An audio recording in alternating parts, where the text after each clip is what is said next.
Bien, ok, bueno, vamos a grabar. Ah, y bienvenidas. No tenemos marcos, así que puedo usar bienvenidas. Bienvenidas, bienvenidas a todas. Espero que ustedes estén bien. ¿Sí? ¿Todo bien? Sí, Ok, sí. sí. Ah, durante las últimas semanas sin la clase, yo hablaba y hablaba muchísimo con las personas sobre reemplazar las ventanas. Vamos a reemplazar, vamos a poner nuevas ventanas por toda la casa. Y Mucho caro. oh, sí, es carísimo, carísimo, pero gastamos mucho dinero en el aire acondicionado,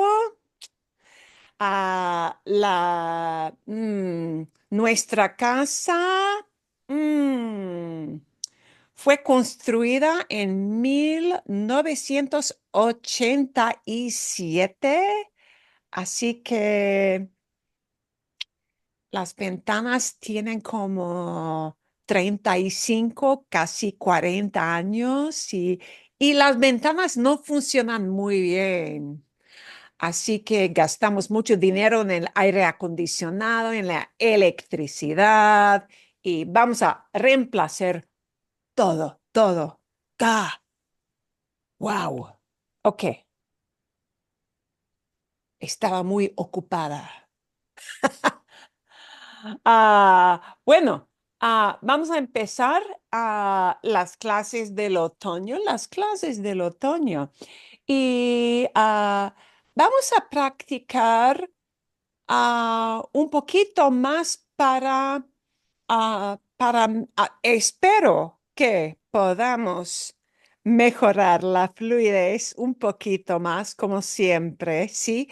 Los estudiantes siempre me dicen, ay, quiero hablar mejor, quiero pensar en los verbos sin pensar mucho, sin pausar todo el tiempo. Y creo que tengo algunas cositas que pueden ayudarnos a todos a lograr, ¿sí? Esta meta. Ah, pero vamos a empezar con un ejercicio de escuchar. Vamos a escuchar primero. Es un video. ¿Dónde está? Un momentito. Aquí está. Es un video que se trata del turismo. Y como vivimos, como yo vivo y la mayoría de nosotros vivimos en un lugar que depende mucho en el turismo, aquí en el suroeste, en el desierto, en Scottsdale, en Phoenix, dependemos a- a- en el turismo muchísimo con los snowbirds, ¿no? Y a veces tenemos problemas aquí con el turismo también, con una cantidad de gente que es agobiante, overwhelming, tiring, ¿sí? Pero en otras partes del mundo también ellos tienen problemas con el turismo, pero principalmente allá durante el verano. Dura- ¿Quién quiere venir aquí a Arizona durante el verano? Nadie quiere viajar aquí en Arizona durante el verano. No, No. es locura.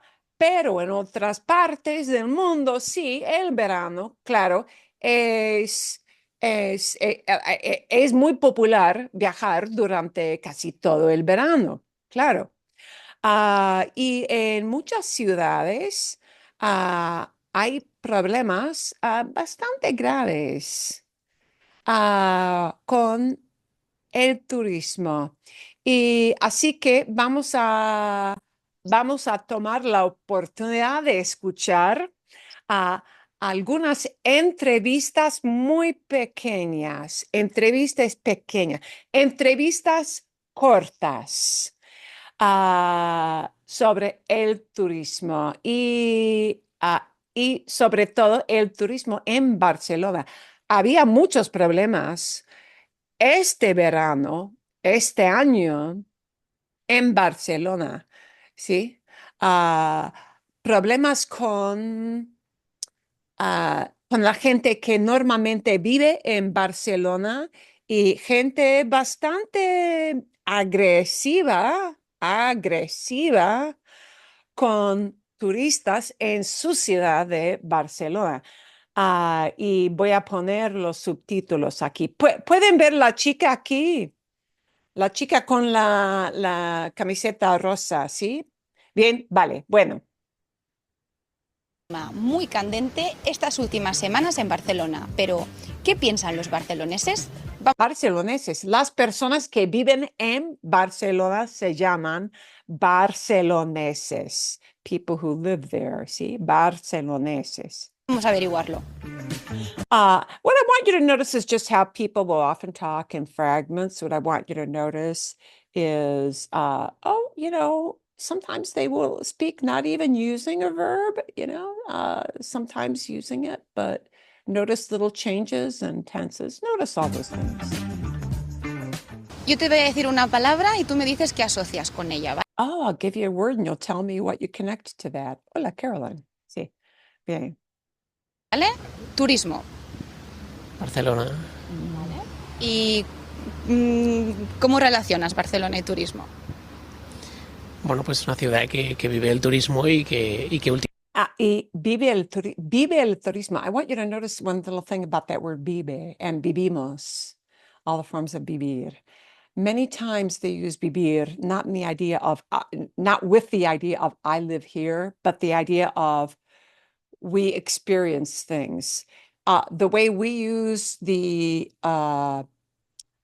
idea in English of we experience these problems or we experience these situations is often expressed with that verb vivir because you live through it when you experience it. See? Okay, so I'm going to back it up just that teeny tiny bit.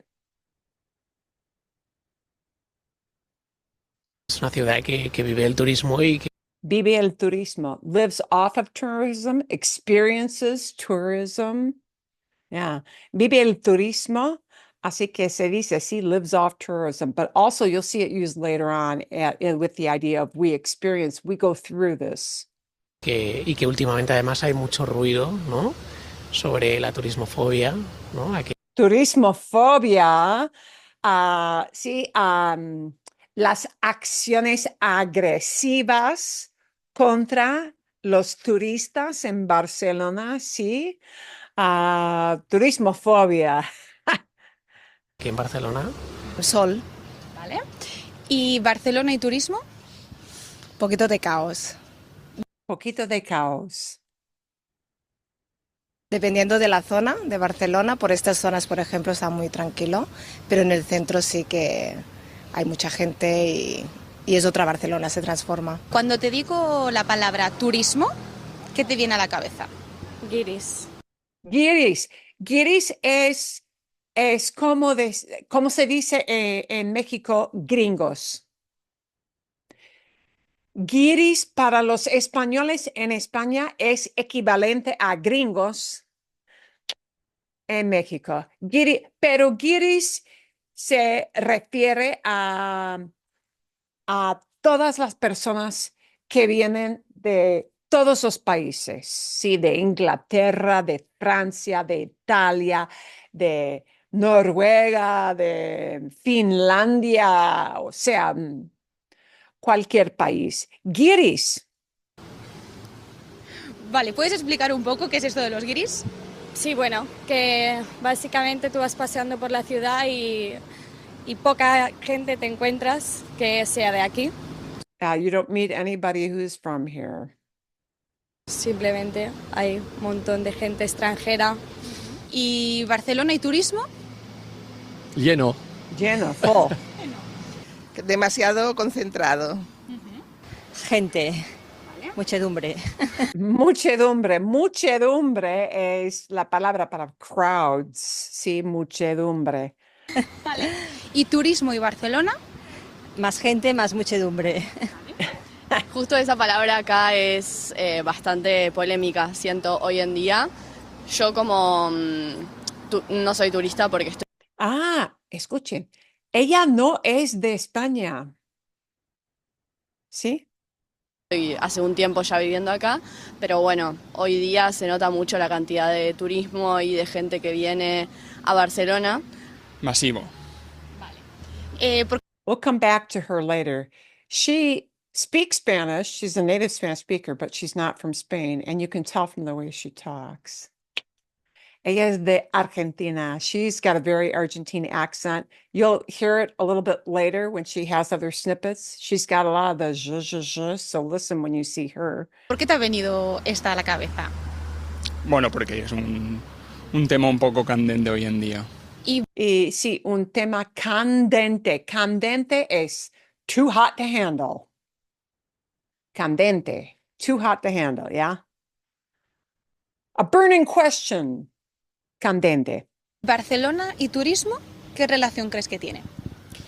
Bueno, hay mucha polémica con este tema. Realmente es verdad que yo siendo de Barcelona también lo he notado, como que muchas experiencias de ocio también han subido a nivel de precio por el... Yeah. Prices for places to live have gone up because of all the over tourism. This is happening actually in lots of parts of the world. We complain a lot about Airbnbs and making local housing less affordable. This is happening all over the world. It's kind of at almost an out of control rate in some parts of Mexico as well. There are people who literally get kicked out of their homes in some of the nicer areas of Mexico City because of this. And that's been going on for a couple of years since people started doing the digital nomad thing. So it's happening in Barcelona in the high tourist areas, as well as on our side of the pond and in some areas of Mexico. el turismo y a veces como hay un exceso, ¿no? Últimamente o estas últimas semanas han salido como muchas noticias de que el turismo es un problema en Barcelona. ¿Crees que es así o qué problemas le ves? No creo que sea así. Es como siempre hemos tenido mucho turismo. A ver, quizás si tuviéramos más de calidad y menos turismo de grupo, pero yo creo que es inevitable. Es que además vengo de Mallorca, que allí justamente sí que están muy quejosos. A mí no me parece un problema porque al final el turismo mueve la ciudad y como problema no, porque sinceramente bueno, yo viví en Tenerife y allí sí que era un problema porque allí está lleno a punto de que no encuentras nadie nacional. Yo creo que bueno, aquí en Barcelona nos aportan de momento cosas buenas. El turismo es necesario, por supuesto. Yo creo que la cuestión es de una manera poder regularlo o saber gestionar qué tipo de turismo es el que necesita o el que más conviene. No lo creo. O sea, sí que es verdad que al final como barcelonés me encanta, o sea, es decir, nos encantaría que el turismo que tuviéramos aquí fuera pues de calidad, ¿no? O sea, al final un turismo que no molesta, que viene, que consume, que invierte en la ciudad y que nos aporta valor, ¿no? O sea, no es un problema, pero si no lo regulan se va a convertir en un problema. Y mucha gente habla de regular el turismo. Y yo personalmente, la última vez que fui a Barcelona fue en ¿qué año? 2015, 2016. Yo personalmente vi un crucero gigante, ¿sí?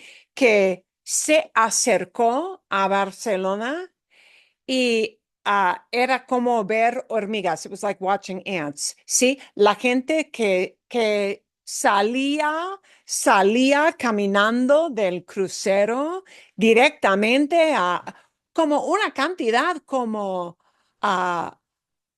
200 personas, 300 personas saliendo del crucero a la ciudad de Barcelona y entonces puedo entender que sí, la cantidad de turismo de grupos sí es es una cuestión muy difícil para las personas que viven allá.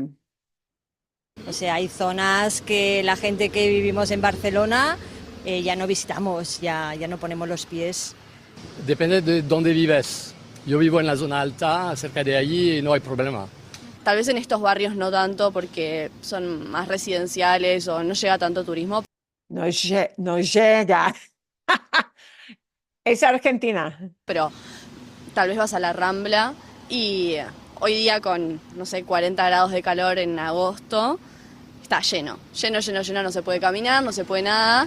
Bueno, tenemos que tener la infraestructura, yo entiendo, para el turismo, para poderlo tener bien a nivel de alojamiento, restaurantes. Claro, si vives en el centro puede ser un caos, ¿no? Como comentaba anteriormente, pero en principio creo que el turismo es positivo. O sea, España es un país de turismo.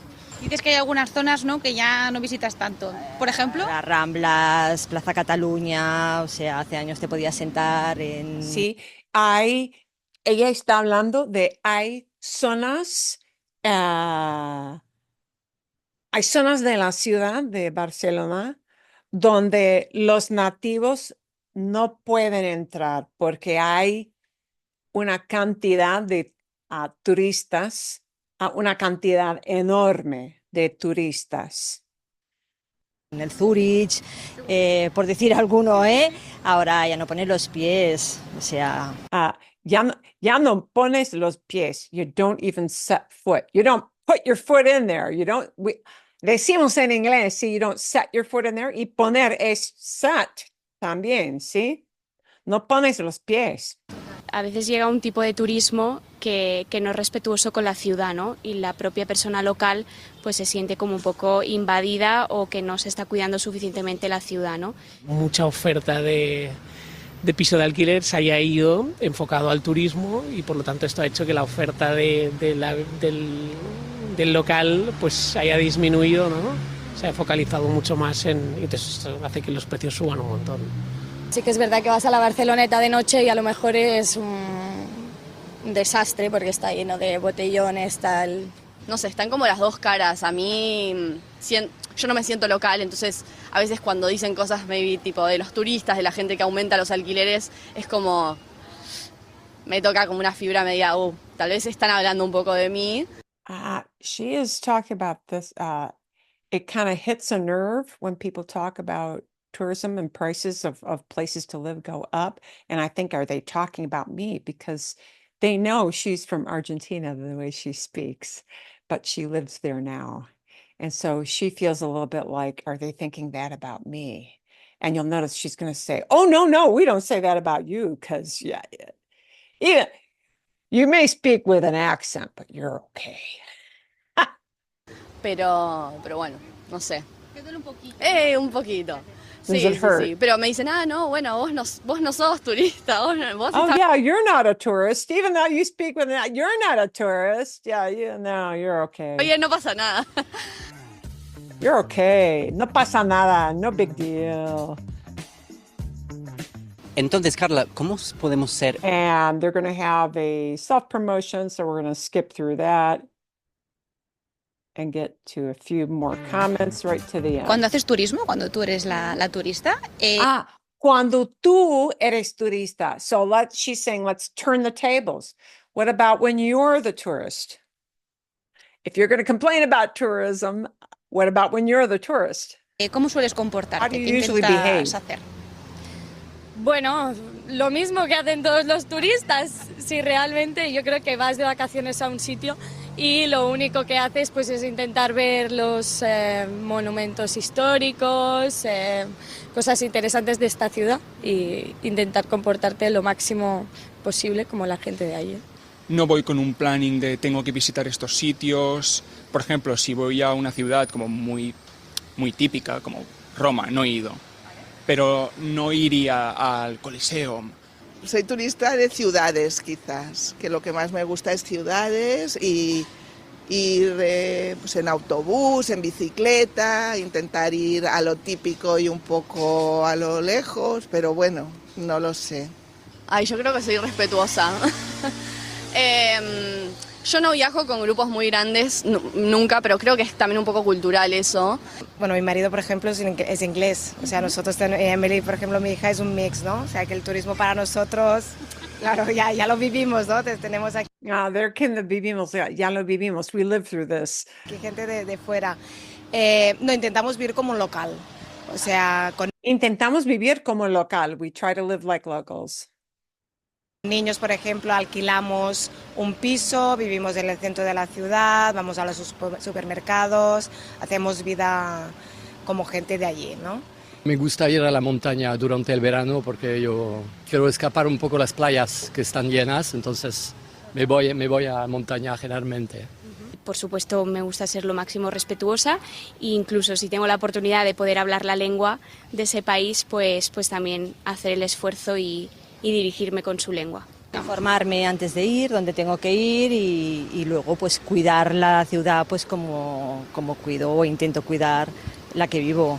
Bueno, pues supongo que lo que haría cualquiera, ¿no? Ser lo más cívico posible, ¿no? Lo más limpio, molestar lo menos posible y disfrutar de esa ciudad o de esa experiencia, ¿no? A una persona que viniese aquí a Barcelona de turismo, ¿qué consejo le darías para estar a gusto, ¿no? O no sé, para alejarse un poco de este conflicto que hay? Bueno, yo le diría que disfrutara de la ciudad porque Barcelona es una ciudad súper bella y que tiene muchísimas cosas por ver, tanto a nivel de arquitectura, de arte, gastronómico, las playas también, entonces que disfrutara y que intentara pues en lo máximo, ¿no? que pudiera pues respetar la ciudad y a la vez también pues acercarse más a lo local, ¿no? Yo siento un poco que se llega pensando como, es una ciudad de vacaciones, como piensan, Barcelona es muy como fiesta y playa y la realidad es que acá viven, o sea, la mayoría de las personas son locales que tienen un trabajo. No vayáis a la Barceloneta, porque ya está masificadísima y llena de basura. Que se comporten, que respeten pues esos ruidos, zonas, bueno, pues que se comporten como de una forma civilizada, que hay muchísima gente que viene y es fantástica y respetan todo, o sea. Tener en cuenta que hay gente que vive, ser respetuoso de los espacios, como si en tu país no tirás basura, no vengas acá y tires basura. Es una ciudad increíble, entonces puedes visitar los clásicos, tomar el bus turístico, que es una buena cosa porque tú puedes descender y irte durante el día y no, ir a los mercados, ir a la playa y no, hay muchas cosas que hacer aquí. Y esto ha sido todo. Okay. If you go back and listen to this later in the week again, just kind of notice, because we're going to talk about this soon, when you listen to it, even if you don't know a conjugation, I'm going to back up so you can get a little feel for that. We're going to take just a little snippet. Even if you don't know a conjugation, it generally isn't going to get in your way of getting the big idea of what they're talking about. So that's something you can just let kind of wash over you. Okay. But we are going to talk a little bit about how people flip back and forth, because listening to it, your goal right now should be, if this is like, oh, it sounds like a verb I know, but I don't really know what form this is, just let it wash over you. Do you know what that verb means and the idea it conveys? Como por ejemplo, ¿no? like, A una persona que viniese aquí a Barcelona. and this looks like venir, yeah. When a person comes here, when a person might come here. De turismo, ¿qué consejo le darías? ¿Qué consejo le darías? You know that comes from dar, but you may not know what's darías. What is that? ¿Qué consejo? And here, hay contexto. There's context here. So the big chunk you're listening for is really ¿Qué consejo le darías?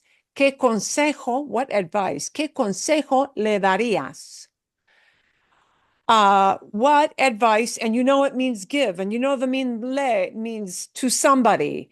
So you can really kind of, even if you don't know what darías, what that form literally means, you know it comes from that. What advice give? Sí, Laura. I'm going to state my question in English just so it's clear. It's Está. interesting. She's using the to form though. Like what would you give, Oh, right? yes. The Is that interviewer. a Barcelona thing? Is that like Okay, a actually, Castilian versus Catalonian thing? okay. Or Es muy común en España usar tú casi inmediatamente. We are used to when you don't know somebody on a first, and clearly she's just walking up to people on the street. So she doesn't know them from Adam. I mean, she's just interviewing whoever she happens to encounter on the street. Uh, so you would think you should really use usted with this, but in Spain they have a habit, and especially when it's younger people, especially even if you don't know that person, slipping into tú very quickly, usually even immediately, is very common in Spain.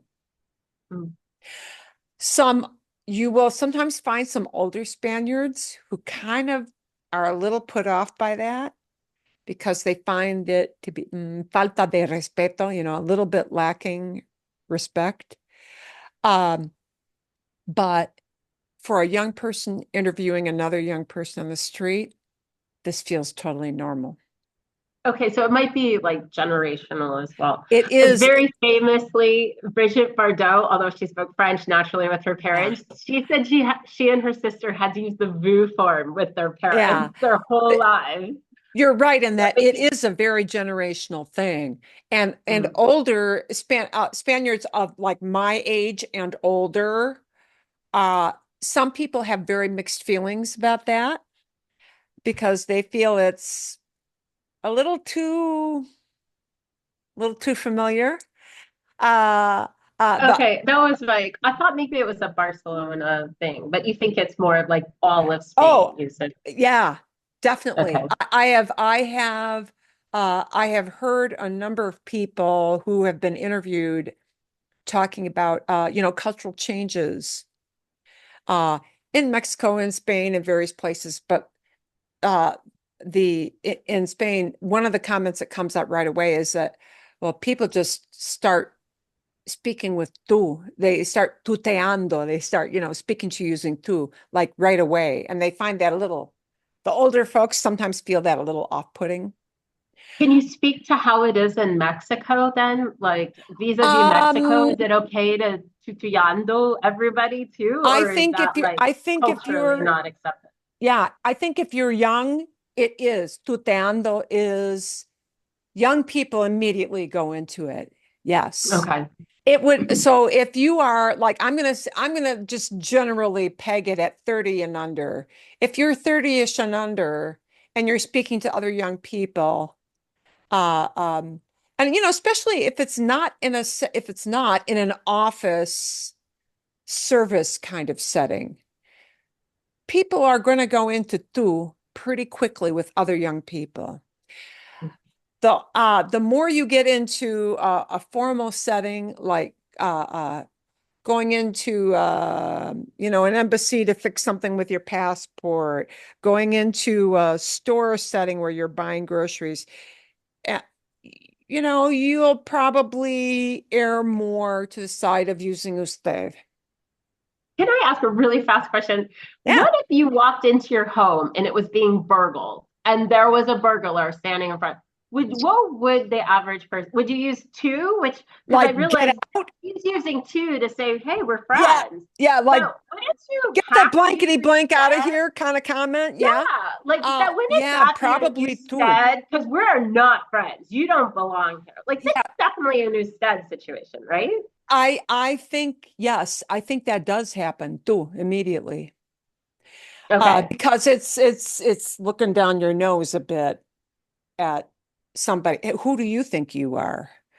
But it would still be two. You'd be like, I who do think you think quite you are? often, Get yeah. out of here. Okay. Especially, yeah, if it's a shock and a that kind of situation. Yeah, very possibly, Okay, yes. that's it. I'm Okay. offline now. Is I'm that just it? listening. Let's go back and just look at this little snippet again. What we're going to focus on, what we're going to work on a little bit today is this thing of if you don't know what that verb, you know that chunk, ¿qué consejo le darías? You know it's talking about giving advice. So even though, like, don't let yourself listening get hung up on, I don't know that conjugation, even though I recognize that dar is buried in there. Probably, what would you say in English? What advice would you give? Or do you give? Okay. But in this case, that yes does mean would you give? Hypothetically, if somebody asked you for advice, what would you give? All right. But the general tenor of that question, even if you don't know that conjugation, you are going to get the big picture. You know they're talking about giving advice. All right. So when you hear these kinds of things and they're using a verb in a way like this one, tiene muchísimas cosas. Okay, you don't struggle over that because you know what that means, right? Uh, uh, uh, en lo máximo, ¿no? Que pudiera, as much as one could. And that pudiera is, I don't know, what is that word? You may say, is it from poder? It is from poder. Yeah. Uh, enjoy it as much as one can. So in a lot of cases, even if you don't know a specific conjugation, if you kind of know what verb it comes from, you can kind of get to that big idea most of the time so that you know what they're talking about. Okay? Marilyn, See, is it just me or did that seem like they were talking really fast? Because I don't think to me, that it does not sound very, to me, it sounds like normal. That To man you with guys, the sunglasses, I couldn't understand him at all. okay. I'll go watch it again slower. Some of them, yes, watch it. I do encourage you to do that. It's a good thing to do. I would expect that, yes, for me, it doesn't feel especially fast. I mean, some of them do speak faster than others, but I find that in English as well. I'm not a fast talker in English. Uh, so, uh, yeah, it's a good thing to watch that a couple of times and see how the comments. without the subtitles, I don't think I Okay. could, I wouldn't have been able to follow it. And But you'll notice this video is actually specifically designed for people. It's specifically designed so that they have the Spanish subtitles and the English immediately under it because they know. They know because it's a man on the street that those people are not going to slow down. Right. Because they're just answering. It's like saying somebody coming up to you and say, I'd like to take a short survey. And you would speak to them like, normal speed. Yeah. And that's what those people are doing. And because they know it's man on the street kind of interview, and those people aren't going to slow down, that's why they put it in both languages right away. But even at that, you're probably going to have to stop it and hit that pause button multiple times in the middle. But it's a great thing to do because in many, many cases, I'm going to take one other little isolated snippet here. If you go back and listen to this again, right here, no he ido. When that comes out fast, no he ido comes out pretty fast, right? No he ido.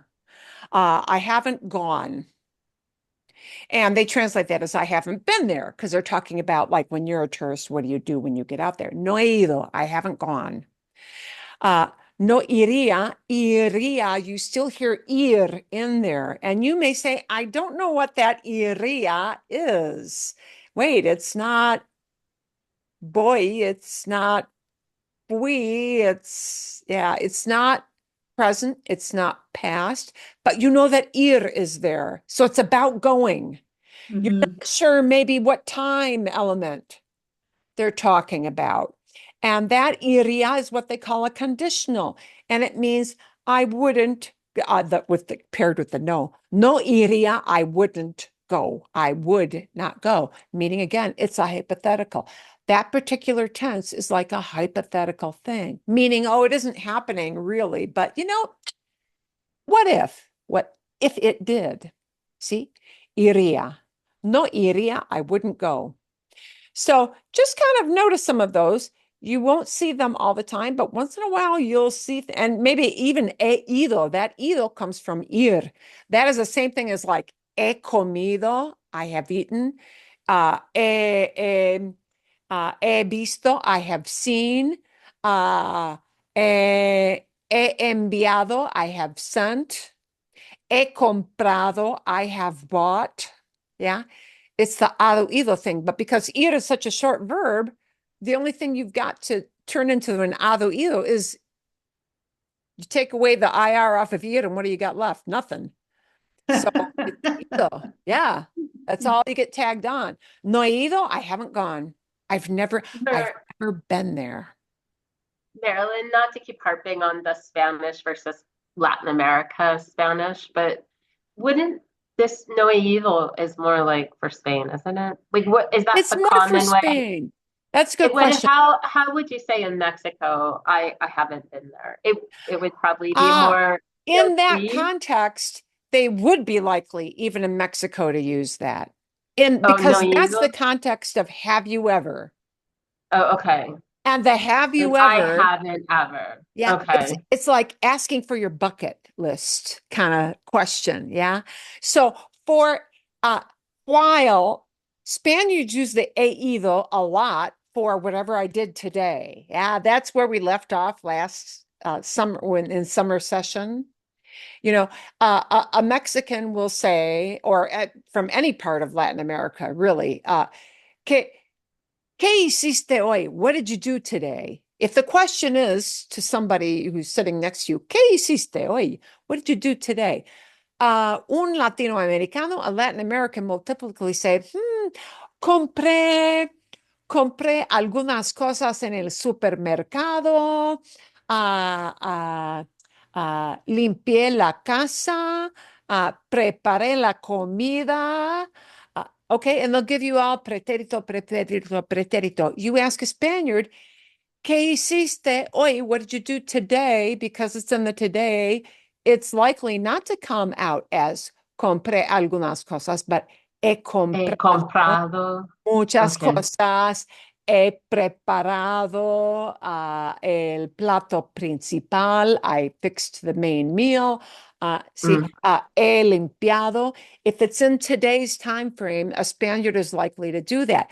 But this same thing, and I'll put it back up so you can see it, even though it's only a snippet. But that same thing. Okay, so a Latin American is not likely to use, an he comprado, he limpiado, he preparado. Not likely. However, in the context, in the big idea of, have you traveled? Have you ever traveled? And with the idea in mind of the context of, oh, I've never gone there, they will in Latin America use that tense. Also, when you use that tense, if you really want to stress, I've never been there, would you say, Sí.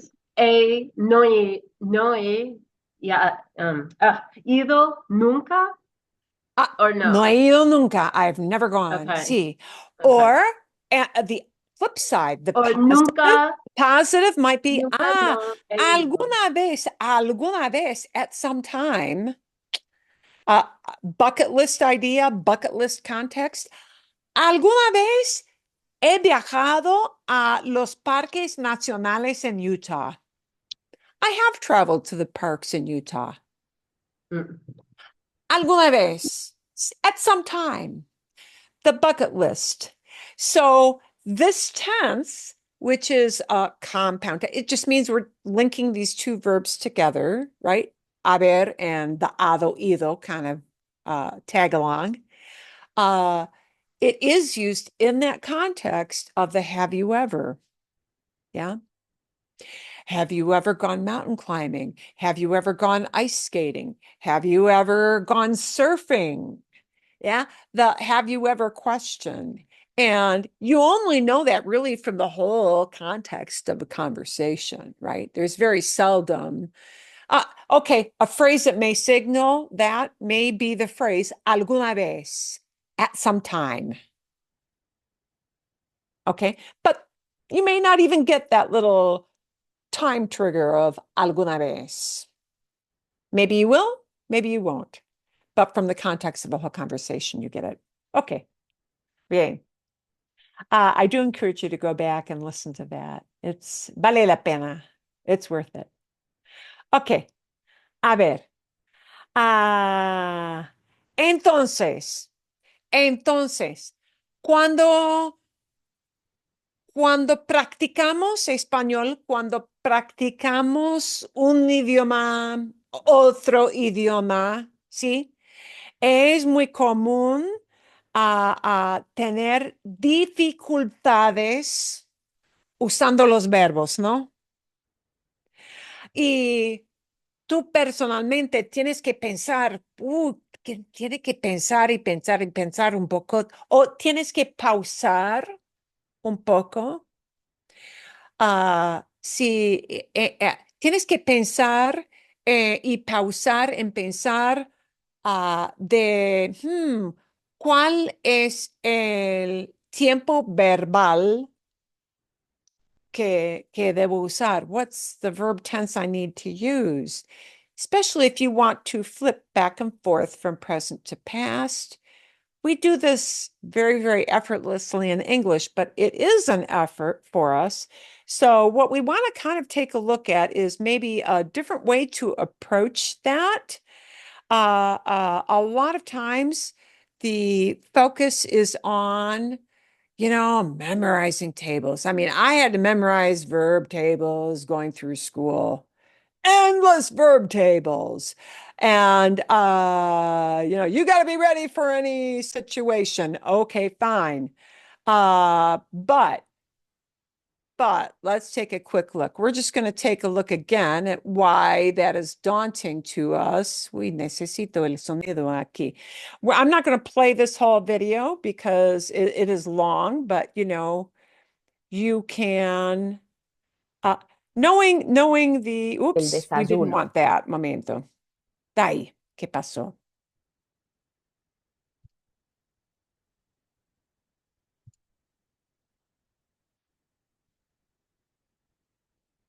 Momentito. Lo siento mucho.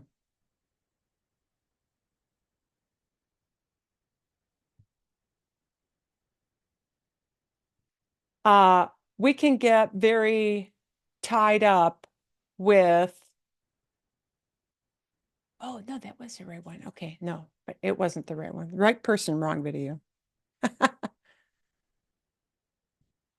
Okay, a ver. Bien. Emociones en Okay. If you look at one of these things where they talk about like all the different tenses, which tenses should I use? This is actually a pretty good video if you really want to think about it, but it can also become a little overwhelming because you start to get into this whole thing of mood and tenses. And all you want to know how to say is I'm buying versus I bought. Right? Yeah. I'm driving versus I drove, or I will drive. I'm going to travel versus last year I traveled versus, oh, while I was traveling, this weird thing happened. And, when we're thinking in English, putting that into a new language, in this case, Spanish, we've got all these tenses to deal with. But that modo indicativo, indicative mood, is not really verb tenses. Many verb tenses fit within what we call modo indicativo. All that indicativo means is indicate. It talks about facts. So modo indicativo will include presente. Modo indicativo will include pretérito. It will include imperfecto. Yeah. It'll even include futuro, future. So many things fit. All that indicativo means is that we're talking about things that really are happening, really, in fact, did happen, or really, in fact, are going to happen at some time in the future. But there are a whole bunch of verb tenses that fit into that. So we wind up getting into this thing of verb tenses. So, okay, obviamente, presente. Presente, present tense, obvious. Everybody needs to know that. But why do we really need presente? Why do we need it? We need it to talk about what's happening right now. So knowing why we need it is important. Talking about what's happening now. Oh, also, presente, present, is also used to talk about the habits that we generally do all the time. Yeah. Not referring to one instance, but what we usually or habitually do. Okay. That's a second purpose of presente. There's a third person that can happen with presente. Sometimes plain old presente is also used to talk about what will happen, even though the word will never comes into play. Okay? So voy al teatro. Esta noche voy al teatro. Esta noche voy al teatro. Tonight I'm going to the theater. Obviously, it's not tonight, and that's not happening right now. But you can just use the voy to indicate that something will happen kind of soon within the today time frame. So presente serves like really can serve three different purposes. Can talk about what really is happening right now, can talk about what generally you do. You may not be doing it now, but you do it a lot as a habit. Por ejemplo, sí, llevo a mis hijos al colegio todos los días. I take my kids to school every day. Even though you're not doing it right now, we use presente to talk about that idea. Okay. And that third idea is that it can be very near future. Okay. Vale. So now you're like, okay, these tables, I'm good with these, right? You know, los ejemplos muy típicos. Hablo, hablas, habla. Como, comes, come. Si vivo, vives, vive. Ok, presente. No pasa nada. No big deal. Okay. And she kind of talks about that. And then pretérito. And pretérito gets lots of grammar names. Don't worry about that. I have heard people use 6 different terms to call that past tense. Seriously? So over the years, who cares? Who cares what name, what label you put on it? What you know is this is the one that talks about an event that is truly done, something that's over with. Okay. Pretérito is past tense, but it's simple because it's just a fact. This thing happened and it's done. You know, you got up, you went to the bathroom, you walked into the kitchen, you looked for the coffee. What happened in your little steps of moving through the morning? All those ideas use pretérito. And unlike presente, that may have those 3 different context ideas to it, pretérito is kind of cut and dry. It really means something is done and over with. Okay. But now you got all these things, and your brain is trying to deal with all of these tenses, right? Because in English, it's just talked, ate. I ate, you ate, he ate, we ate. It's always ate. Yeah. But you don't have that luxury with Spanish. You got to tell the who's doing it part of the comí, comiste, comió, comimos. Okay. So, okay, this one is kind of, a mental jump. Sí, bien. And then we get we. Then we get pretérito imperfecto. Wait a minute, I thought we did pretérito. Well, we did, but this is imperfecto. It's past, therefore it's pretérito, but it's imperfecto, the imperfect past. Okay, and now is another one. This is actually the easy table because these are all kind of similar forms. It's either aba, some form of it, aba with some little thing tagged onto the end, or all ia with some little thing tagged onto the end, right? Bibia, bibias, bibia, bibiamos, bibian. And these are kind of all guessable as to who's doing the action. Something with an N at the end is always a they. Something with a mos at the end is always a we, right? Something with the S on the end is always tú, yeah? So imperfecto, but still we got these conjugations. And this is the one that is tough for us in English to wrap our minds around because past is not as simple as just past in Spanish, right? The imperfecto is for things that one did multiple times over and over. It talks about habits, but not habits of I do this every day, but I used to do this. Yeah, used to do this. So it talks about that. It talks about descriptions in the past.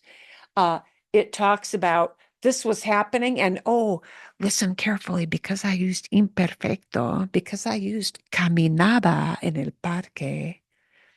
You're not just thinking, oh, I walked and that's over. You're thinking, ooh, caminaba, walked, and now you're waiting for what else is going to happen.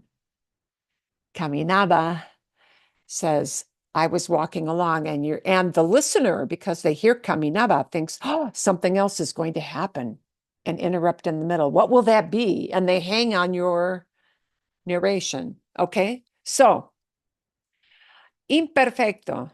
Bien, bien, bien, bien. So it's got uses, but the uses are different than pretérito. Yeah. Bien. And then we get some like this. Oh, here comes a thing like the no he ido, like the no he ido example. Here is that compuesto, a compound. Yeah, compound tense, right? Using haber.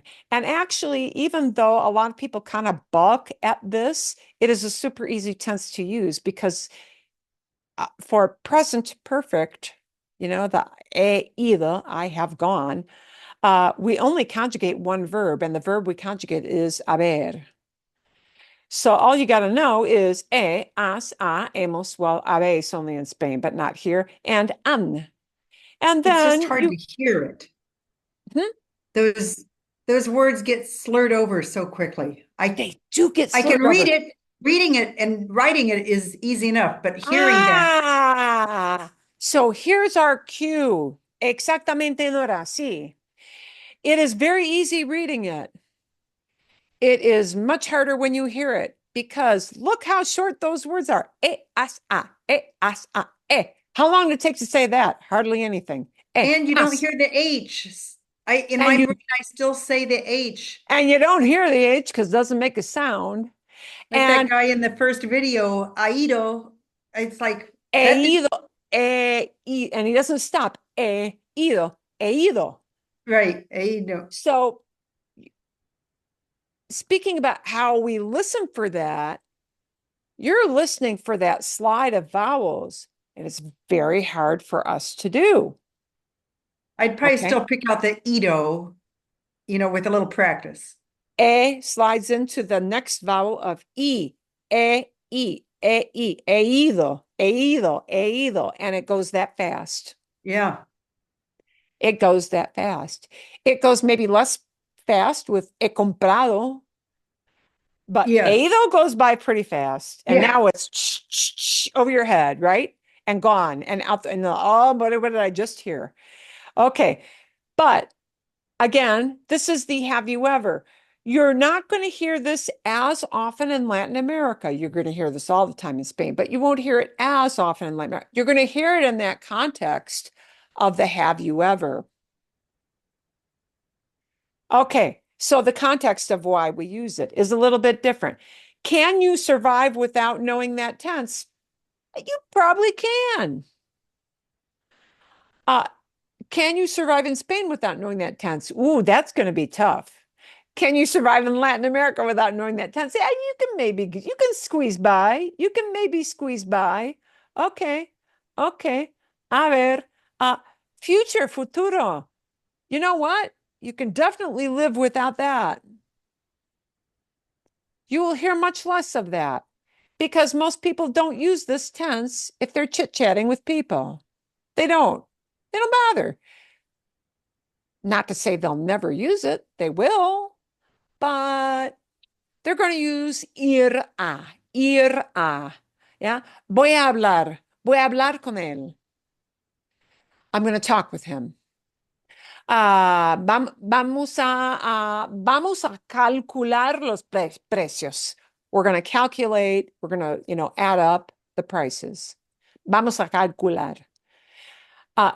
Right? They're not going to take calcular and throw it into future. They're going to say, vamos a calcular. We're going to figure this out. Yeah. So future, you can kind of get along without it in most of those cases. You can. We're going to talk a little bit about, uy, ¿dónde está? Wow, this is going. Una tabla con. You heard a little bit of these. ¿Qué consejo le darías? ¿Qué consejo le darías?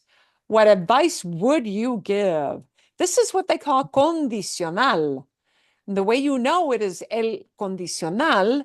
It is a little bit like future in the formation. It uses the whole infinitive. It does not drop off the AR, drop off the ER, drop off the IR like you're used to. So when you hear a whole infinitive being used, it's either future or conditional. But in this case, it's like taking all the ia endings from imperfecto and slapping them on an infinitive. That's all that is. But why do we need this tense? We need this tense less than you need presente. Yeah, probably. Less than you need pretérito and imperfecto. I would say definitely.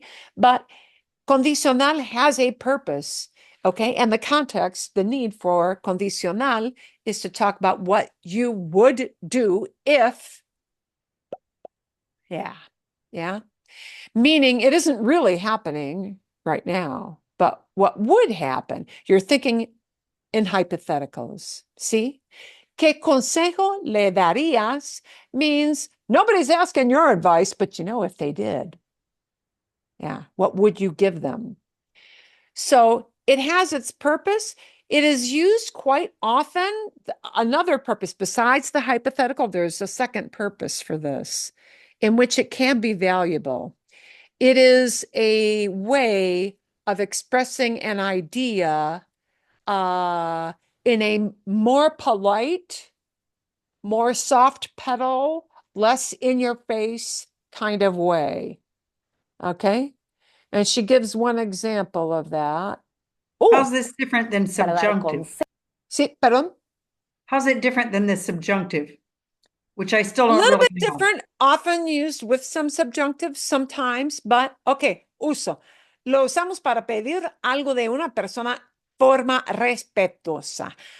We use it to ask for something in a respectful way. Expresar sugerencia, expressing suggestions, dar consejos, giving advice, establecer preferencias.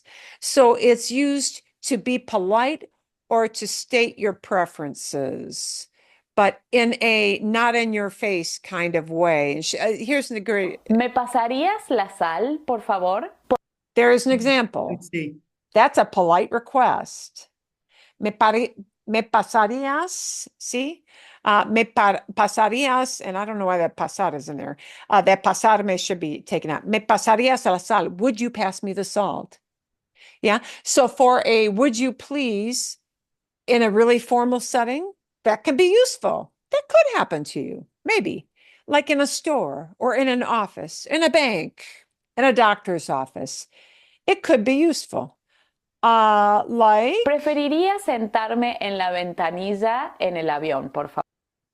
preferiría sentarme. I would prefer, you're making a request at the desk, en el aeropuerto, ¿sí? En el mostrador del aeropuerto. Preferiría sentarme. I would like to sit. You're telling a preference. You're not asking, well, you are asking for, you're asking for that seat, right? Preferiría sentarme, what I would like to do. Okay, so that condicional can be useful when you're making a polite request.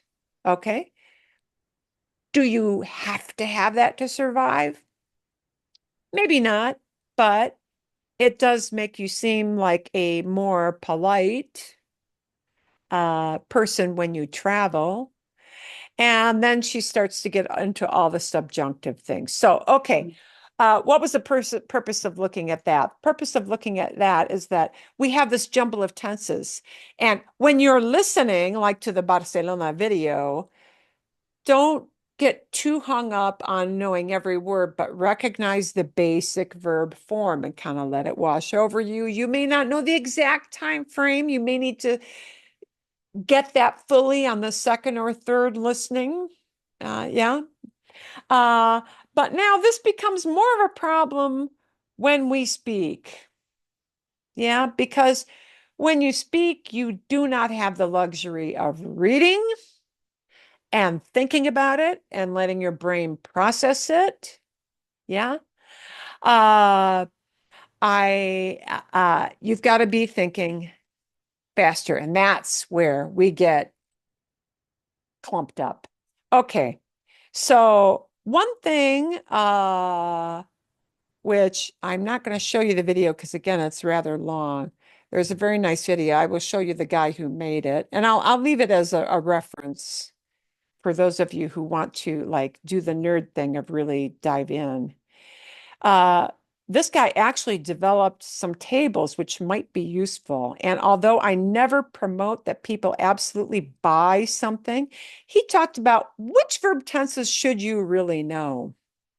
And he cites some people, and I have actually even seen the videos he mentions. They say, well, you must learn, you must know present and subjunctive and this, you must know all of these. You must know all of these tenses, and the rest of them you can forget. And he said, those are all a little bit false because you got to go with what are the verbs I actually use?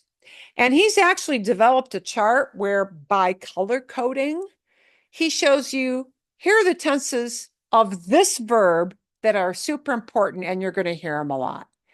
And I normally never say go buy something, but he kind of suggests that I'll give you the link to this page. This would have taken a tremendous amount of effort to create. It's a 50-page PDF, and I do not feel right about buying it and then just giving it to everybody for free because I'm going to tell you this guy put work into it. Is probably a super good idea if you really want to nerd out and look at what are the most common verbs and which tenses do I need to know. He's going to categorize them. And the darker the color of the table, the more you'll hear that verb in that tense. Okay, I'm going to give you an example of why that's important. Then I'm going to ask you to do a little brainstorming and come back to me. You actually have an in-class assignment. And I'm going to show you what I actually mean by which verb tenses do you have to know. Okay, a ver. His point in the video, pueden ver aquí. Here we go. For example, if you're looking at using this verb estar, wow, estoy, estás, está, presente, all those. Well, are you going to hear those all the time? You bet. Yeah. So those are going to be in dark colors on his chart list. Yeah. And you know what? Estaba, estabas, estaba, estábamos, all those. You're going to hear those a lot. Yeah, you are. Why? Because anytime you want to say, wow, I was really happy, it's usually estaba muy contenta. Estaba muy contenta, estaba muy contento. Yeah, to talk about how we felt or where we were. We use that a lot. Estuve, pretérito, you may, pretty common. Even subjuntivo, subjunctive. That's going to get a kind of that on his chart, that's going to be a darkish, meaning more frequently used color, right? So they're even estuviera, which is a hard conjugation. That's a past subjunctive, but you know what? That's not going to be, that he's probably going to have high up there. But here's what probably will not get a dark color, meaning it's more frequent. Estaré, estarás, all those things in futuro. He's not going to have those in the dark. You've got to know this category, not in the dark color. Because using this verb, estar, in futuro, you're not going to hear it much. Therefore, do you want to spend a lot of effort on the stuff you're not going to hear much? Probably not. Okay. So the purpose of his chart, which if you want to give him $10 for the 50 pages, vale la pena. I think it's actually kind of worth it if you really want to nerd out. His point being, some verbs we use all the time, and you may need to actually say to yourself, I need to know a bunch of different tenses for this particular verb, like estar, like ir, like dar, give. We use give in a lot of different tenses. Yeah. And there might be some tenses you can kind of say, I don't need to bother with really committing these to memory. It's not worth the effort to do it. I'm going to give you another example of mine for when this matters. A lot of times you hear people say this sentence, ¿Dónde? Uy, va a ver. Okay. Oh. ¿Qué significa? ¿Qué significa bla, bla, bla, bla? ¿Qué significa matrimonio? ¿Qué significa funcionar? ¿Qué significa? ¿Qué significa? ¿Qué significa sobre? Sobre. ¿Qué significa celular? ¿Qué significa lentes o gafas? Right? ¿Qué significa? What does it mean? You know what? The only tense you're ever going to hear that a lot is that one right there. And do you want to spend a lot of time learning pretérito, imperfecto, subjuntivo, subjunctive? You're not going to hear it. A command? Certainly not. So sometimes some verbs, like significar, you only need to know one form of because they're only used in a limited context.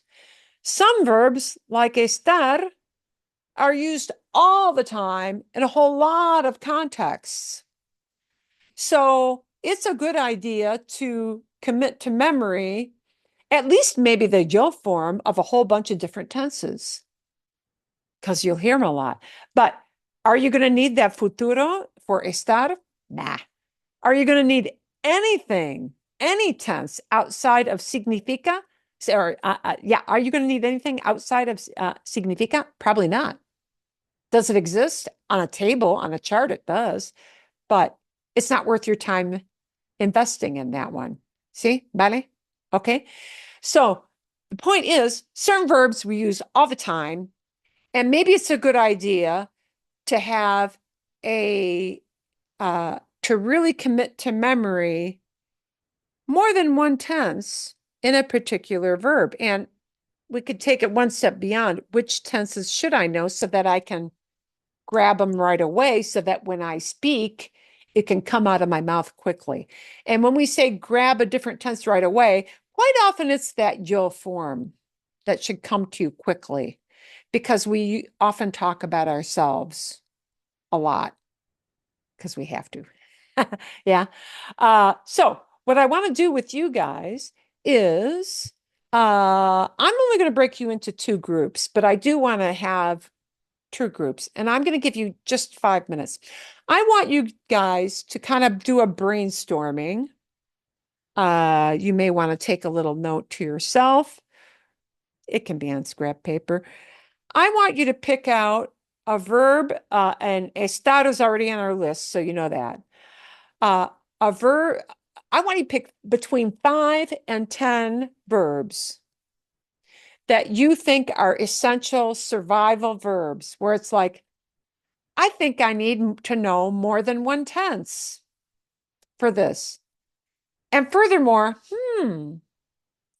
which tenses are probably going to be the most important to know so that I can say it fast?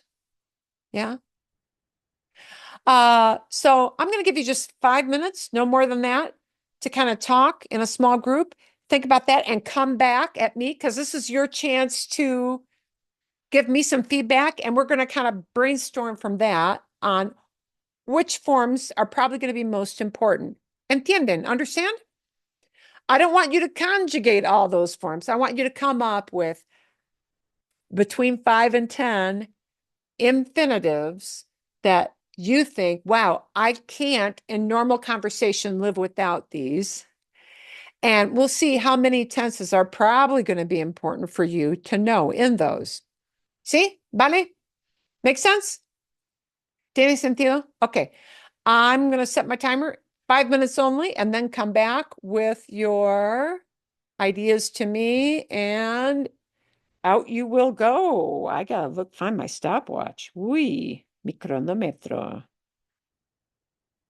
¿Dónde está? ¿Dónde está? Y aquí tengo la lista de relojes. Cronómetros, timers. 5 minutos. Vale, empieza. Ok.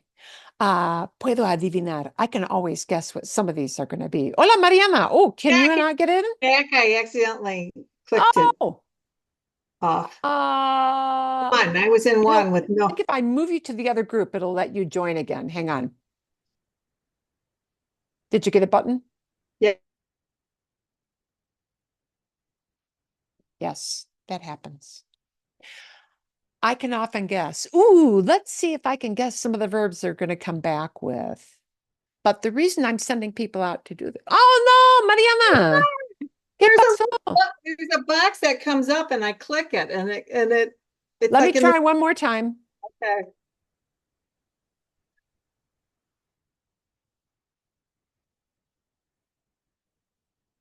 Okay, I think she's out.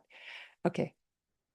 And the reason I want people to come back is that depending on what you do in your life, whether you just want to chit chat with the neighbors or chit chat with, I have people who talk back and forth with people who do various services in their house, like cleaning and landscaping and repairs, and they want to be able to chat with those people versus doctors or nurses who need to be able to talk maybe a little more professionally with patients.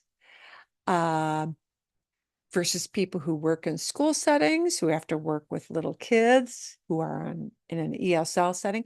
Depending on what you do, what you use your Spanish for, just as a tourist, your needs are different. And the verbs you use are therefore going to be different sometimes. So if you're watching this later, the reason for people going out is so that they pick things that are relevant for them. Yeah. Come back to me. And we go back and forth and talk about what's going to be useful to what kind of skills will be useful for you to focus on and work harder versus what stuff can I kind of ignore and mentally know it exists, but I don't have to memorize this stuff, commit it to memory. You want to commit things to memory so that you can do a mental recall and you can speak it, say it faster. Yeah. You do not want to invest a lot of time committing to memory stuff you don't use. Okay. I don't have a facile, easy to recall memory of all kinds of a wide variety of medical terminology because I don't work in that. I know some, I sure don't know all. But a doctor or nurse would need that. So which vocabulary you need and which conjugations you need to know will vary according to what your purpose is. So we're going to let people kind of customize it. But I can always guess, a lot of people talk about things like buying stuff, words related to travel, words related to restaurants, eating, words related to services, if they talk with people who are doing things, cleaning and repair work inside their homes. That's going to vary. So that's why we're sending people out, come back with their ideas, what's useful for them, bring it back in. Okay, talking about these actions, what do you need to know? So there's a method to the madness.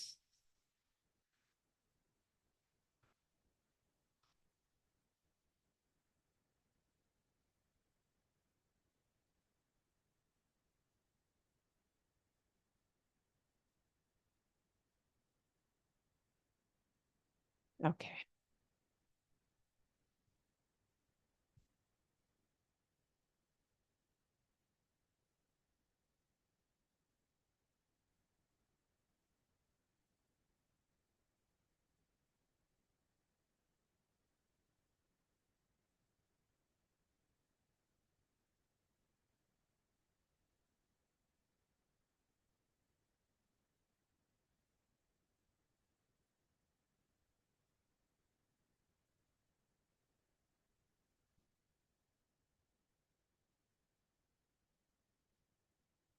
Okay.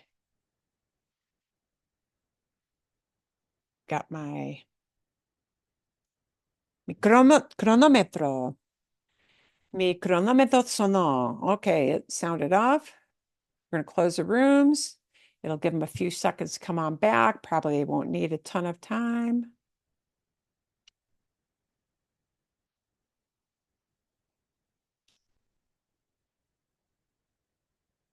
But they can finalize ideas in the next 30 seconds, tie up the loose ends, and come on back. Did I hit my close breakout rooms button? I did. See.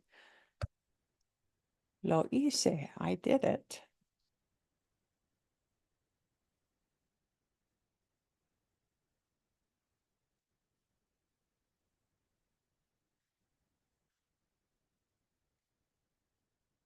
Boom, boom, boom, boom. Ooh, 15 segundos, 15 seconds. So we got some people really pondering this because they're not coming back like immediately. I thought this would be bounced back in like boom, but no, people are giving it thought. I have thoughtful people. Ah, bien. Ah, bien, Mariana, otra vez. Okay. Oh, no. What happened to you? Ah, Pressing Problema con los botones, the little button button to go problems. out. So I bounced between groups. I couldn't figure out which one I wanted to be in. No pasa, no pasa nada, no pasa nada. Ah, no big deal. No big deal, no pasa nada. Okay. So the purpose of our doing this exercise is so that you can select some ideas of activities that you talk about a lot. And let's look at what those are. And let's figure out, which of these activities were, which verbal timelines would be more important for me to commit to memory, and which ones maybe do I not bother with at all? Okay. If you watch all of Brenda's videos where she kind of lists all those verb tenses, I think when you get to the final count, it comes out to like 16 or 18 verb tenses. There, I did have to memorize a bunch, but no, this is not practical for what you need to do. And I needed to because someone told me to. Did I really need to? Probably not. But I needed to because somebody made me do it. Yeah. But what do you need to do because it is useful? That is a different question altogether. Okay. I would be very, very curious. I am after this going to actually go and buy his list. And I purposely was waiting because I want to see how much it aligns to what how I would evaluate that. But, ok, vale. Verbos. Y voy a compartir la pantalla aquí con la lista de verbos. La lista. A ver, ¿qué pasó? La lista de verbos comunes. And we're going to vamos a evaluar cuáles son los tiempos verbales que sí vale la pena memorizar. Vale la pena memorizar. What is it worth memorizing? And sometimes you just want to, as a starter, even dip your toe in rather than stick your whole foot in the pond. And maybe just make sure that you always know the yo form, right? We're going to take that one little step further. Okay, lista de verbos comunes, things where maybe you need more than one tense. ¿Alguna idea? Some idea here. We're just brainstorming a list. Tener. Tener. Go, sí. Tener. Okay, that's a great one to have on the list. Sí, exacto. ¿Qué más? Querer. Querer. Vale, vale, vale, sí. Ir. Ir. Obvio, obvio. Comer. Comer, sí. En un Ser. restaurante, sí. Perdón. Ser. Ser, sí. We always talk about ser with identifying what stuff is. Sí, importantísimo, importantísimo ser. We're not going to use estar because we already took a look at that, right? I said gustar. Gustar. Creo que sí, vale la pena. Worth it. I mean, we don't need very much of it, but we use it a lot. Gustar has some connections to this idea of significa. If you look up gustar on a table, you're going to see way more forms than you actually use. Sure. That is the point of this little exercise. Okay, vale, magnífico. ¿Qué más? Tenemos hacer. Hacer. Sí. Estoy de acuerdo. I agree. Estoy de acuerdo. Sí, hacer. Saber. Saber. Quizás sí. Okay. Ver. Ver. We talk about our sight all the time. Eso es, eso es. Sí, we want a list of 5 or 10. That means if you had 2 groups, we want this list to get to maybe around 10 verbs. 1, 2, 3, 4, 5, 6, 7, 8, 9, 9. Un verbo más. Hablar. Hablar. Ay, sí. Perdón. I said poder. Poder. Oh, sí, eso me gusta. Love it. Love it. Me encanta. Me encanta. Bueno, ahí hay algo más. Sentir. Perdón. Sentir. Sentir, to feel. When you're not feeling well, you might get another. Okay. Sentirse. Let's do that because it's I feel well. Yeah. Sí, vale. Okay. Bien. Here's one we don't need. Limpiar. Limpiar. Pero común. You know what? I'm going to put another one on here. Lavar. I'm laughing about the limpiar. Don't put that on there. We don't ever need. Es la historia de mi vida. It is the story of my life. And the more living, breathing, furry things you have in your house, sadly, the more it becomes a part of your life. Yes. Limpiar. Lavar. Estar. Estar? Yeah. Estar we've got up here. Yeah. We looked at this one, but you're right. It would be on that list, but we gave that as like probably the most obvious example. Okay. Bien. ¿Hay más o no? Shall we work this off right away? And I might actually fashion this into a little spreadsheet kind of thing. Real down dirty spreadsheet. But the down dirty spreadsheet is going to be just yo forms. Perhaps conocer, because saber doesn't always answer that question. Conocer. Which saber? Oh, conocer. Oh, conocer? Sí. Conocer. Actually, that's a very good example because I can think right off the bat, there are going to be certain tenses you just don't need to focus on, but others that you need to focus on a lot because you'll hear it a lot. Yeah. Bien. Okay. How about comprar? To buy? That is always the first one on my list that I thought everybody's going to put at the top of their list. Okay. Bien. Let's take this and I will slap this into an actual spreadsheet.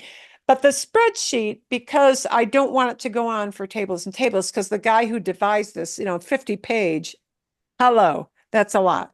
We're just going to look at Joe forms, but what we're going to look at is which tenses are ones you hear most versus what to ignore. Because there are some you may be able to ignore, like that example of ¿qué significa? En la práctica, en la vida real, la única forma de significa you need is significa. Are you ever going to hear anybody use that in a yo form or nosotros form? I cannot even think of the context. Significo, significamos. Does it exist on a verb chart? It does. But you don't need to spend time nor do you need time really placing that into past. Because the way you're going to hear it in everyday chit chat is just that one form. Yeah. Okay. Bien. So later on, this is going to go into a nicer looking format, but let's look for right now. We're only going to look at the yo form. Which tenses do you think you're going to need the most for tener? And by the way, because you're picking some very common verbs, a lot of these are going to wind up going into a few tenses. Okay, which things do you need the most? Presente, you're going to need, right? Presente, right? So you're going to need tengo. We're only going to deal with the yo forms for right now, right? To make it neater. Tengo. Tenía. Tenía. I would put tenía as second on the list. Imperfecto. Because you're going to hear tenía all the time. tenía. Tuve. Tuve. Pretérito, I would put this a step below tenía. So here's part of the truco. Yeah. Is it a good thing to know just that you'll form for tuve? Yeah, because from tuve, you can guess a lot of other forms like tuvimos, tuvieron. Yeah, you can guess the other conjugations in that same tense from that starter, the starter idea of pretérito of tuve. But you know what? You're going to hear tuve much, much, much less to talk about the past than tenía. And it's just because of the nature of what that verb is. Just like significa, the nature of that verb is we only use it a certain way. But tenía gets used a lot. Tuve less. What do you guys at? Futuro? Would you even bother? No. Not so much. I mean, you could, but it's going to be very low frequency. So low frequency for the meaning of this that I wouldn't even bother to put it on the chart because you're probably not going to need it a lot. Okay. Para que sepan, so you know, the way it will sound, futuro, is this, tendré. But you know what? When I make up the spreadsheet, that's going bye-bye because you're not going to hear it very much. Okay.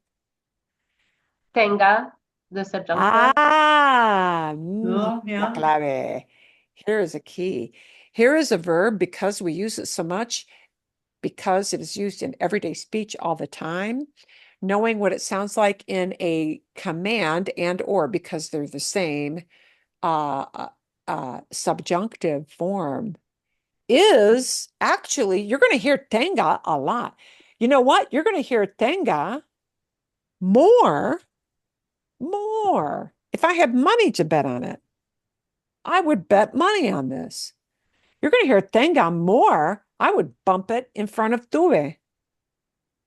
It's more important for you to be able to bring up this idea of tenga. Espero que tengas buen día. Espero, I hope, espero que tú tengas buen día. I hope you have a good day. You're going to hear that in stores, in an office setting, just as a nice thing somebody says as they bid you off. They give you directions on the street. They don't know you from Adam, but they hope this helps your day be better. Que tengas buen día. That is more important to know than tuve. You'll hear it more. Okay. Bien. You know what? Tuviera. Tuviera, I would say, is kind of Si in that. tuviera más dinero, compraría Si un tuviera, nuevo coche. eso es, sí. Si tuviera más dinero, if I had more money. Yeah. That's a past subjunctive. But just know that tuviera is the what if only idea. You'll hear that a lot. You'll hear tuviera less than tenga on the frequency level. Yeah. Bien. What do you think about this one? He tenido. See? Nah. Only if you're in had- Spain. This is very Yeah. meh. This Yeah. he tenido is very meh. Not super useful. You're not going to say it a lot. So don't spend a lot of time on it. Yay! That's the point. Let's take a look at querer. Oh, and you know what? Oh, we're almost up to the end. See? Bien? Querer. So, what are the important ones? Obviamente, quiero. What do you think about quería? Would that be high on the list? Yeah. High on the list. High on the list. How about Quis. How about this pretérito for querer? High on the list, low on the list? Low. Low. It's a negative, right? Yeah. Eh, because of the nature of that verb, you know what? I would even take it, I would even, I would bump it below even tuve for what you really need. Ah, quiera. Quiera. Quizás, maybe, ¿sí? Ah, ah, por I can't ejemplo, think of how you'd use it. haga lo que quiera. Do what you may want. No. Subjunctive, yeah, you may hear it, but pretérito, I wouldn't even put it on the list like I would put tuve because you're not going to use it a lot. See? Quisiera, Quisiera. quizás, Es muy maybe, but in a práctico. very formal setting. And so, quisiera, I would say, not not as much as a subjunctive and but yeah. Okay, how about this thing? He querido. No, not with this verb. No, don't bother. Don't need it. You're not going to hear it. See? Eso es. That's it. And I know I'm getting a little bit long here. So here's what I want to do. We're going to kind of ponder that. I'm going to slap some things together so that you can see what my evaluation is. If you want to actually send him $10 to see what he thinks are the most common, I welcome you to that. I'm actually going to do it, but I want to see how much my evaluation jives with his, just for fun. And we'll kind of open next week with well, actually, yeah, we'll open next week with we're going to put it all up into the chart and see what you guys think for which just the yo forms you really, really need to know. I'm also going to give you a little speaking prompt to prepare for conversation next week. It's going to be about buying stuff, comprar. Yeah. It's going to be about that comprar idea, but you're going to really flesh it out into something longer. And you're going to get a very fun video. It's a cortometraje. One of my students said, hey, one session we did a bunch of cortometraje. ¿Qué significa cortometraje? Cortometraje es short film. Kind of like, ¿cómo se dice en inglés? There's a term for it in English, isn't there? Like Little short. a montage. Yeah, montage is kind of a combination.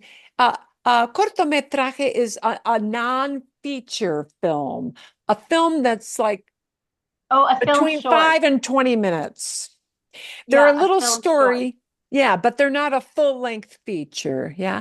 Largometraje means the kind of thing you pay to go and see in a theater. But you know how they always give out Oscars for those little short videos and they just tell a little story. This is a great little story. Uh, you're definitely going to need to listen to it more than once. And I want you to let it wash over you and not focus on looking up a whole bunch of words. They will have subtitles. You can watch the subtitles while you watch it. But it is very fun. It is very whimsical. It is fun. So you're going to like it a lot. I have to pick these cortometrajes very, very carefully because uh, there are some filmmakers that tend to very much hang on very dark issues, dark and depressing things. And I tend not to like to send those out. People being tortured. Oh, please, no. This is not fun for me. Okay. So I don't like going into the dark side for a foreign language film because ouch.